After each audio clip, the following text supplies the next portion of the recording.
Shalom Bapak Ibu sekalian yang kekasih di dalam nama Tuhan Yesus Kristus. Saya berharap kita semua baik-baik saja dan di dalam perlindungan Tuhan. Hari ini saya akan bawa satu pastor message buat kita semua yang saya beri judul Perhatikanlah Perkataanmu.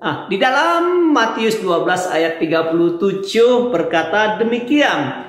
Karena menurut ucapanmu engkau akan dibenarkan, dan menurut ucapanmu pula engkau akan dihukum. Nah, Bapak Ibu sekalian, artinya perkataan yang keluar dari mulut kita itu adalah perkataan-perkataan yang benar. Karena pada saatnya nanti perkataan kita itu akan kita pertanggungjawabkan di mata Tuhan pada masa penghukuman, pada masa penghakiman. Nah, apa yang keluar dari mulut kita ini Bapak Ibu sekalian itu semua keluar dari hati kita. Kalau hati kita baik, maka kata-kata yang keluar dari mulut kita juga adalah kata-kata yang baik. Nah, kalau hati kita tidak baik, maka kata-kata yang keluar dari mulut kita adalah kata-kata yang tidak baik. Oleh karena itu sangat-sangat mempengaruhi sekali apa yang ada di dalam hati kita itu. Supaya perkataan kita baik, kita harus perhatikan hati kita. Nah, di dalam Efesus 4 ayat 29 berkata demikian. Janganlah ada perkataan kotor keluar dari mulutmu, tetapi pakailah perkataan yang baik, yang membangun di mana perlu, supaya mereka yang mendengarkannya beroleh kasih karunia. Nah, perkataan kita ini harus perkataan yang baik, yang bisa membangun, yang membuat orang bisa diselamatkan. Itu yang Tuhan ingin bagi kita, supaya kita mengeluarkan perkataan-perkataan yang baik. Hati kita ini seperti sebuah pohon, dan perkataan kita ini seperti sebuah buah. Kalau pohonnya baik, maka buahnya baik.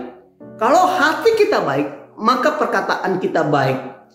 Sebuah pohon yang tidak baik, yang menghasilkan buah yang tidak baik, kalau kita perhatikan, kalau kita bisa benahi, dia akan bisa menghasilkan buah yang baik. Nah, bagaimana? Sebuah pohon yang tadinya tidak baik, yang tidak menghasilkan buah yang baik, kita bisa merubah mereka, kita bisa merubah pohon tersebut menjadi buah, menjadi pohon yang baik dan menghasilkan buah yang baik. Yang pertama, kita harus berikan pohon itu pupuk.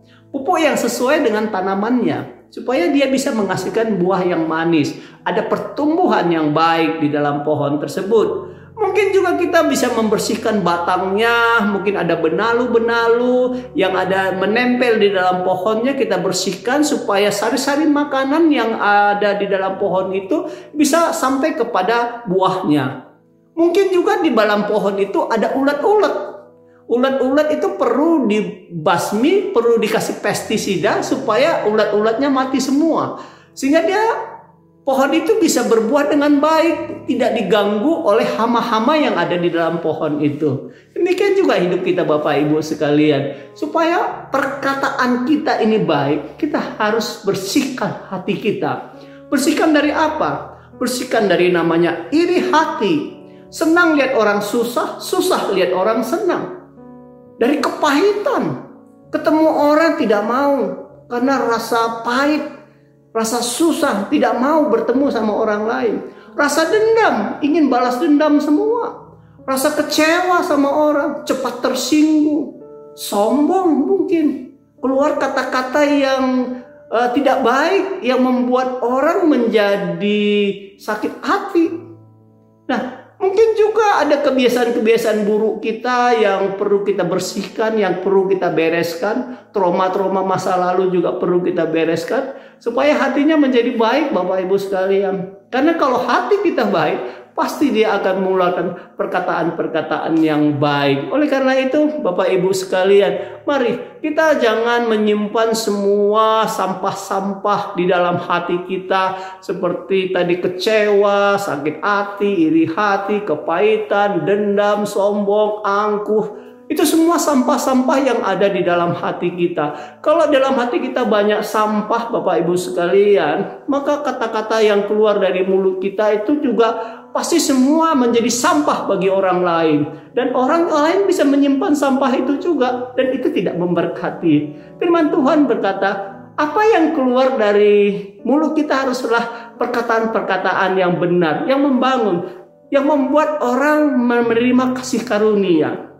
Oleh karena itu, Bapak Ibu sekalian, mari, kalau saat ini mungkin kita sering kata-kata kita tidak baik yang keluar dari mulut kita, mulai belajar Bapak Ibu sekalian, bersihkan hati kita dari hal-hal yang tadi. Yang penting kita mau untuk berubah, punya niat untuk diproses. Kalau kita nggak punya niat untuk merubah hati kita, maka kata-kata kita juga tidak akan keluar yang baik. Nah, setelah itu apa Bapak Ibu? Setelah kita bisa mempunyai hati yang bersih, biarkan Roh Kudus tinggal di dalam hati kita. Ya, supaya dia bisa memimpin hidup kita. Supaya Roh Kudus memimpin hidup kita ke dalam jalan yang benar. Kita melakukan kegiatan-kegiatan yang benar, yang sesuai dengan firman Tuhan. Izinkan Roh Kudus menguasai hidup kita. Karena hati kita sudah bersih. Kalau hati kita sudah kudus, sudah bersih, maka Roh Kudus mau berdiam diri dalam hidup kita, di dalam hati kita, di dalam roh jiwa kita. Oleh karena itu, mari Bapak Ibu sekalian, kita belajar bagaimana supaya hati kita, perkataan kita ini keluar kata-kata yang baik, yang membangun, yang membuat orang memperoleh kasih karunia. Mari Bapak Ibu sekalian, bersihkan hati kita supaya mulut kita mengeluarkan kata-kata yang baik. Tuhan Yesus memberkati kita semua. Amin.